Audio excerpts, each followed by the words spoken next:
Ke kasus lainnya pemirsa, Kejaksaan Agung mengungkap peran mantan Mendikbudristek Nadiem Makarim dan 4 tersangka di kasus korupsi program digitalisasi pendidikan periode 2019-2022. Ya, dalam kasus tersebut pemirsa, Nadiem Makarim merupakan pihak utama yang merencanakan program pengadaan laptop di Kemendikbudristek.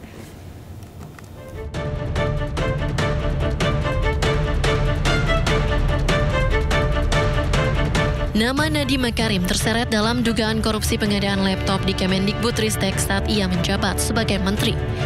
Tak tanggung-tanggung kerugian negara akibat praktik haram tersebut senilai 9,9 triliun rupiah.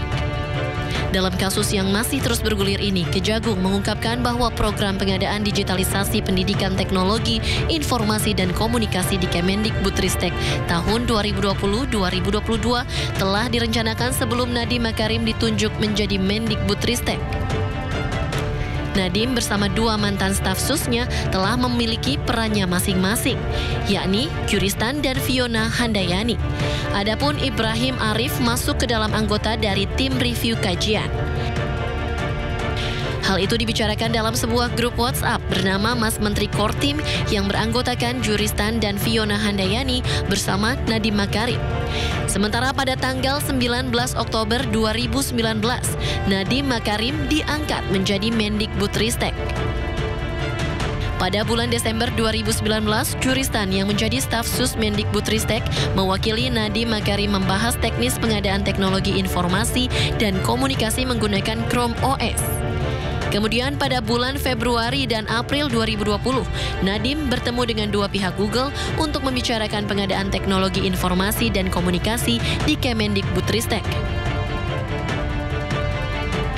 Sementara puncaknya pada tanggal 6 Mei 2020, Sriwayuningsi dan Mulyatsyah disebut sebagai pelaksana kebijakan pengadaan laptop Chromebook di Kemendikbudristek.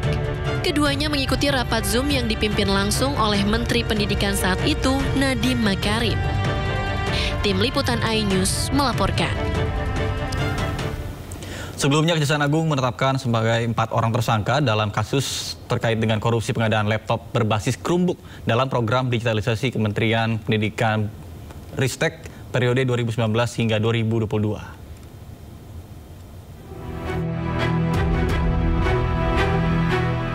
Kejaksaan Agung resmi menetapkan 4 tersangka dalam kasus korupsi pengadaan laptop Chromebook di lingkungan Kemendikbudristek.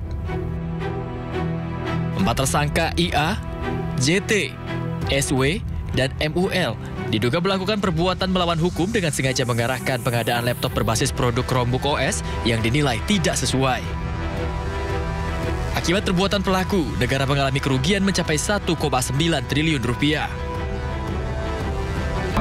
Pelaksanaan pengadaan tersebut, SW selaku Direktur Sekolah Dasar, Direktorat Jenderal Pendidikan Anak Usia Dini, Pendidikan Dasar, dan Pendidikan Menengah pada tahun 2020 sampai dengan tahun 2021, sekaligus sebagai kuasa pengguna anggaran di lingkungan Direktorat Sekolah Dasar tahun 2020 sampai dengan 2021, bersama-sama dengan MUL selaku Direktur SMP, kemudian JT selaku Staf Khusus Menteri dan IPAM selaku konsultan teknologi di Kemendikbudristek telah melakukan perbuatan melawan hukum, menyalahgunakan kewenangan dengan membuat petunjuk pelaksanaan yang mengarah ke produk tertentu, yaitu Chrome OS, untuk pengadaan teknologi informasi dan komunikasi atau TIK dengan menggunakan Chrome OS pada tahun anggaran 2020 sampai dengan tahun 2022. Sebelumnya, Kejagung juga kembali melakukan pemanggilan kedua mantan Mendikbudristek Nadiem Makarim ke Gedung Jampitsus Kejagung Selasa pagi. Seusai diperiksa selama 9 jam, Nadiem hanya sedikit berbicara kepada awak media. Dari Jakarta, Bagus Prasetya, Aulia Ramadan, iNews melaporkan. Pemirsa, Ketua DPR RI Puan Maharani menjelaskan DPR telah menerima surat pemakzulan Wapres Gibran Rakabuming Raka dari Forum Purnawirawan Prajurit TNI. Ya, namun DPR masih mempertimbangkan mekanisme yang bisa dilakukan untuk memproses surat tersebut. Pemirsa, Ketua DPR RI Puan Maharani mengaku masih mempelajari terkait dengan surat usulan pemakzulan Wapres Gibran yang dilayangkan oleh FPP TNI. Puan menegaskan sampai saat ini pimpinan belum mencapai kesimpulan apakah surat usulan pemakzulan tersebut bisa ditindaklanjuti atau tidak. Sebelumnya FPP TNI telah mengirim surat berisi desakan pemakzulan Gibran kepada pimpinan DPR, MPR dan juga DPD RI. FPP TNI menyoroti langkah pencalonan Gibran sebagai Wapres melalui putusan Mahkamah Konstitusi yang dinilai cacat hukum. Mereka menilai putusan tersebut ini melanggar prinsip imparsialitas karena diputus oleh Ketua MK saat itu Anwar Usman yang merupakan paman Gibran. Itu masih dalam mekanisme yang ada. Kita sedang melihat apakah itu akan diproses seperti apa, bagaimana, dan sampai saat ini kita sedang melihat apakah itu memang surat yang bisa kami proses dengan mekanisme yang seperti apa. Pemirsa, sebuah kamera warga merekam dugaan penelantaran pasien miskin di Rumah Sakit Umum Daerah Gunung Jati, Kota Cirebon, Jawa Barat. Videonya pun viral di media sosial. Kejam sekali sih, Bu, Rumah Sakit Gunung Jati, Bu. Orang lagi pemulihan, recovery. Sebuah video yang merekam dugaan penelantaran pasien miskin di Rumah Sakit Umum Daerah Gunung Jati, Kota Cirebon viral di media sosial. Tampak seorang pria terbaring lemas dengan kondisi memprihatinkan. Disebut tak diberi makan selama 3 hari lantaran tak mampu membayar biaya administrasi rumah sakit. Manusianya gimana, Pak? Dari pagi nggak makan tuh, Pak. Sampai lemes. Sementara pihak rumah sakit mengaku pasien datang dengan tidak dilengkapi BPJS sehingga dianggap pasien umum. Namun begitu lantaran perlu adanya penanganan serius, pasien tetap dilayani sesuai dengan prosedur. Awal sudah teridentifikasi bukan pasien peserta BPJS. Mulai hari Senin itu juga petugas kami, pegawai kami maupun MPP sudah berkomunikasi. Tapi kebetulan yang menunggu pasien tersebut adalah orang tua laki-lakinya. Lantaran pasien ternyata dari keluarga tidak mampu, pihak rumah sakit kemudian memperbolehkan pulang pasien tersebut. Dari Cirebon, Jawa Barat, Miftahudin Anyus melaporkan.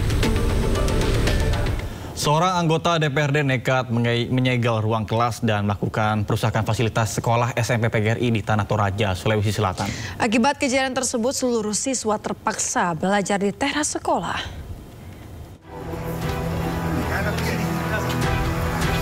Puluhan siswa-siswi terpaksa belajar di teras sekolah akibat ruang kelas dikunci sepihak seorang anggota DPRD DKB di SMP PGRI Marinding, Toraja Utara. Pihak sekolah mengaku tidak tahu penyebab penyegelan ini dan tidak berani membuka segel. Tak hanya penyegelan, sejumlah fasilitas sekolah juga dirusak, bahkan fondasi bangunan sekolah juga turut jadi sasaran perusakan. Akibat kejadian ini, siswa-siswi hanya berharap ruang kelas biasanya digunakan kembali agar proses pembelajaran mengajar tidak terganggu. Biasa di pondok, biasanya di teras. Kira-kira harapannya, Dek, untuk sekolahnya ini? Semoga bisa dibuka segalanya supaya lebih semangat belajar. Pihak sekolah dan wali murid berharap pihak terkait segera menyelesaikan persoalan ini demi masa hak-hak pendidikan anak-anak.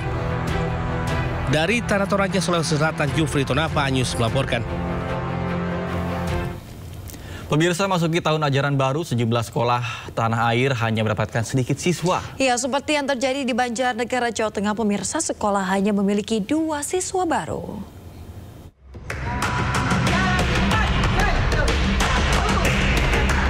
Memasuki tahun ajaran baru, Sekolah Dasar Negeri 10 Krandegan, Banjarnegara, Jawa Tengah hanya memiliki 2 siswa baru. Jumlah ini turun drastis dibandingkan tahun lalu, di mana sekolah masih mendapatkan 7 siswa. Saat ini sekolah hanya memiliki 43 siswa dari kelas 1 hingga kelas 6. Hal ini terjadi karena sekolah tersebut kalah bersaing dengan sekolah unggulan dan swasta. Pihak sekolah menyebut sudah melakukan berbagai upaya agar banyak anak yang bersekolah di SDN Negeri 10 Krandegan, termasuk berkoordinasi dengan komite hingga kunjungan ke rumah warga sekitar. Untuk tahun-tahun sebelumnya itu biasanya hari-hari di awal-awal pembelajaran 1 minggu itu biasanya masih ada tambahan. Kami masih menunggu dari pihak masyarakat mungkin yang kebetulan anak-anaknya belum mendapatkan sekolahan. Sementara itu di Solo, Jawa Tengah, Sekolah Dasar Negeri 27 Kauman tetap menggelar masa pengenalan lingkungan sekolah atau MPLS meski hanya memiliki 1 siswa baru. Di ruang kelas, siswa kelas 1 bernama Abrizam Wahyu Irzata tetap mendapatkan pengarahan dari wali kelasnya meski hanya seorang diri. Pihak sekolah tetap memastikan tak ada yang berbeda dalam kegiatan MPLS ini. Lokasi sekolah yang berada di dekat perkantoran dan pasar menjadi faktor murid SD semakin sedikit. Hal ini juga ditambah dampak dari sistem zonasi. Dari Banjarnegara dan Solo, Jawa Tengah, Nurdin Fauzi Septiantoro, iNews melaporkan.